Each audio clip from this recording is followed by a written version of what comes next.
Hey guys, welcome back with a new video. This is कटकVideo. आज म तपाईहरुलाई टिकटकमा video background colour कसरी change गर्ने मात्र वन क्लिकमा। आज म तपाईहरुलाई यस भिडियोमा यो भिडियोहरुमा तपाईले चाहिँ बनाइराख्नु भएको छ र तपाईहरुले भिडियोको ब्याकग्राउन्ड चाहिँ चेन्ज गर्न चाहनुहुन्छ भने तपाईले जस्ट वन क्लिकमा तपाईको भिडियोको ब्याकग्राउन्ड चाहिँ कसरी चेन्ज गर्ने त भन्ने विषयमा भिडियो गर्दै छु। सो गाइज भिडियोलाई अन्तिमसम्म हेर्नु होला। च्यानलमा नयाँ हुनुहुन्छ भने च्यानललाई सब्स्क्राइब गरी छेउमा रहेको बेल आइकन दबाउन सेलेक्ट गर्नु होला ताकि यस्तै सानो भिडियोको नोटिफिकेसन सबैभन्दा पहिले तपाईले पाउन सक्नुहुन्छ। Let's start the video.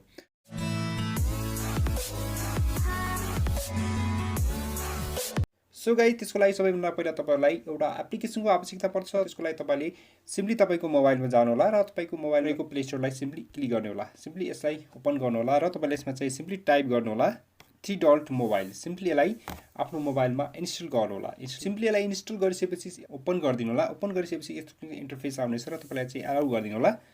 यसै चाहिँ अलाउ गरिसकेपछि तपाईले यसमा चाहिँ देख्न सक्नुहुन्छ ओपन ग्यालरी। तपाईले सुट गर्नुभएको भिडियो सिम्पली यसबाट लिनु होला, ओपन ग्यालरीबाट लिनु होला। सो मैले यस भिडियोलाई लिदै छु, यस भिडियोलाई लिएँ मैले र यस्तो इन्टरफेस देख्न सक्नुहुन्छ र तपाईले यसमा चाहिँ माथि देख्न सक्नुहुन्छ भिडियोको बेसिक र लुट। सिम्पली तपाईले यसमा लुटमा सिम्पली क्लिक गरिदिनु होला। लुटमा क्लिक गरिसकेपछि यस्तो इन्टरफेस आउनेछ र तपाईले यसलाई सिम्पली स्क्रोल गर्नु होला। स्क्रोल गरिसकेपछि तपाईले देख्न सक्नुहुन्छ टप 25। सिम्पली यसलाई टप 25 मा क्लिक गरिदिनु होला।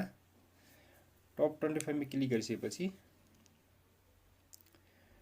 यस्तो किसिमको इन्टरफेस आउने छ र तपाईले यसमा चाहिँ देख्न सक्नुहुन्छ धेरै किसिमका इफेक्टहरु देख्न सक्नुहुन्छ। यसमा सिम्पली यसरी तपाईले चेक गर्न सक्नुहुन्छ तपाईले कस्तो किसिमको तपाईको कलर चाहिन्छ र त्यसले यसरी सिम्पली यसरी कलर भिडियोको ब्याक सिम्पली यसरी चेन्ज गर्न सक्नुहुन्छ। यसरी धेरै किसिमका कलर रहेका छन्। सो यसरी कलरहरु चेन्ज गरेर तपाईले सिम्पली यतातिर राइट साइडमा रहेको एडजस्टलाई सिम्पली यसरी चाहिँ एडजस्ट गरिदिनु होला। यसरी एडजस्टमेन्ट गर्न सक्नुहुन्छ। तपाईलाई कतिको चाहिन्छ त्यही अनुसार चाहिँ एडजस्ट गर्नु होला र यसलाई तपाईले चाहिँ टिकटकमा चाहिँ फेरि तपाईले आफ्नो ग्यालरीमा सेभ गरेर तपाईले सिम्पली तपाईको टिकटकमा चाहिँ लगाउन सक्नुहुन्छ। यसमा माथि टिक अप्सनमा जानु होला। यसरी टिक अप्सन गरेर सिम्पली क्लिक गरिदिनु होला। क्लिक गरेपछि यसरी तपाईले सेभ टु ग्यालरी गरेर सेभ गर्न सक्नुहुन्छ।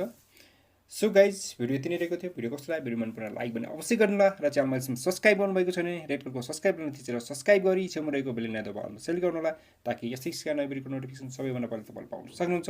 Thank you for watching guys. See you in the next video. Till then okay bye bye and take care.